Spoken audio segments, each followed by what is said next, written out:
sebagai host di sini. Hari ini kita bakal ikut wisata paling aneh tapi bermanfaat, yaitu jalan-jalan ke dalam otak manusia.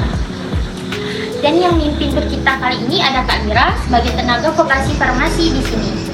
Halo semua, yuk siap-siap, kita bakal ada tour bareng nih. Tapi bukan tour wisata, ini tour sistem saraf pusat. Tenang aja, ini gratis kok, nggak ada biaya masuk. Oke, tanpa lama-lama lagi, mari kita mulai mengenai sistem saraf pusatnya. Langsung aja kita mulai ya.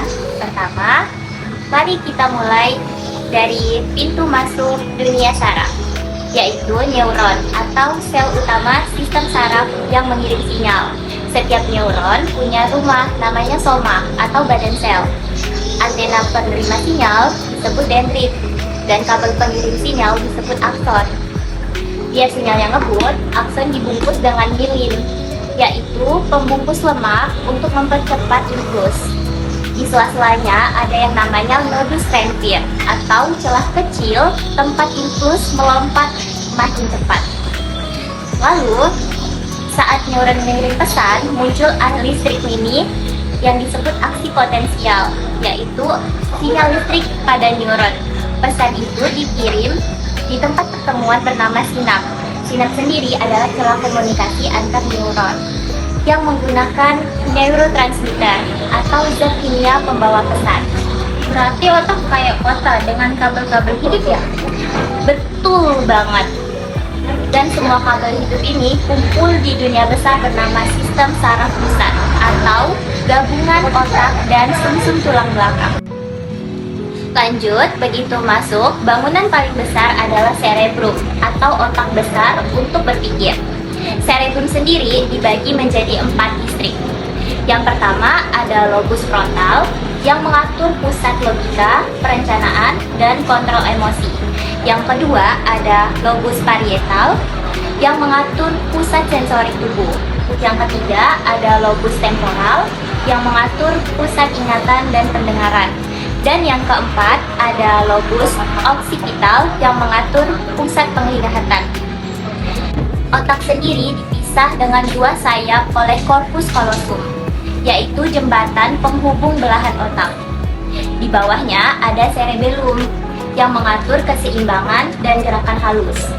Kemudian ada brainstem atau batang otak yang terdiri dari midbrain, yaitu pusat refleks visual atau pendengaran, ada pons sebagai penghubung bagian otak, lalu ada medulla oblongata sebagai pengatur nafas dan jantung. Nah, otak tuh kayak diva, jadi dia punya 3 lapisan pelindung bernama meninges. Di dalam meninges itu terdiri dari, pertama ada durameter, yaitu lapisan keras terluar. Terus yang kedua ada arachnoid matter, yaitu seperti jaring laba-laba. Kemudian yang ketiga ada diameter, yaitu lapisan paling lembut yang menempel di otak. Selain itu juga ada cairan cerebrosipinal atau CSF. Ini adalah pelindung dan penyangga otak yang dibuat di ventrikel otak atau rongga yang berisi cairan. Kemudian ada penjaga gerbang yang paling ketat, yaitu disebut blood-brain barrier atau penyaring zat agar semua tidak masuk ke dalam otak. Oh, ini otak apa istana kerajaan enggak? Dua-duanya sih, Mbak.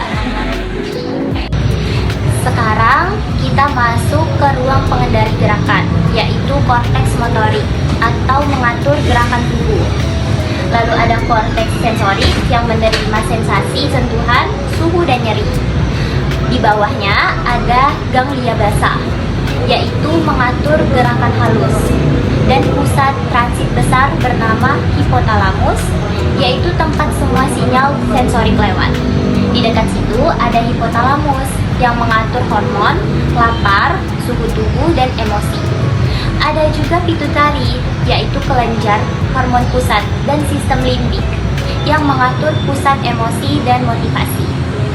Di dalamnya ada amigdala yang mengatur pusat rasa takut dan hipokampus yang mengatur pusat memori.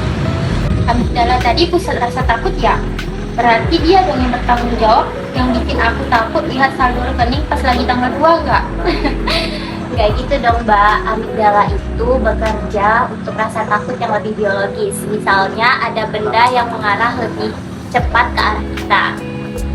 Oh gitu ya? Oke, kita lanjut turun ke bawah sampai ke medula spinalis atau yang disebut sumsum tulang belakang, tempat jalur utama sinyal. Di mana di bagian luar disebut gray matter atau kumpulan badan neuron, sedangkan bagian luar disebut white matter atau kumpulan akson bermielin. Ada juga jalur ascending tract atau sinyal yang naik ke otak dan descending tract atau perintah yang turun dari otak. Nah, tubuh tuh kadang bergerak otomatis lewat refleks spinal atau gerakan tanpa menunggu otak. Misalnya kita narik tangan dari sesuatu yang panas. Wah, refleks spinal itu keren ya. Kalau tangan bisa langsung refleks narik pas menunggu panas. Iya, betul banget. Beda sama move on yang harus mikir dulu terus gagal lagi. Habis itu mikir lagi. Oke, mari kita lanjut ke sistem kerja neuron. Di badan neuron ada alat energi yang namanya mitokondria atau yang disebut penghasil energi. Kemudian di dalam akson ada akson hillock, yaitu tempat aksi potensial dimulai. Kemudian di ujung akson ada terminal akson, yaitu tempat pelepas neurotransmitter.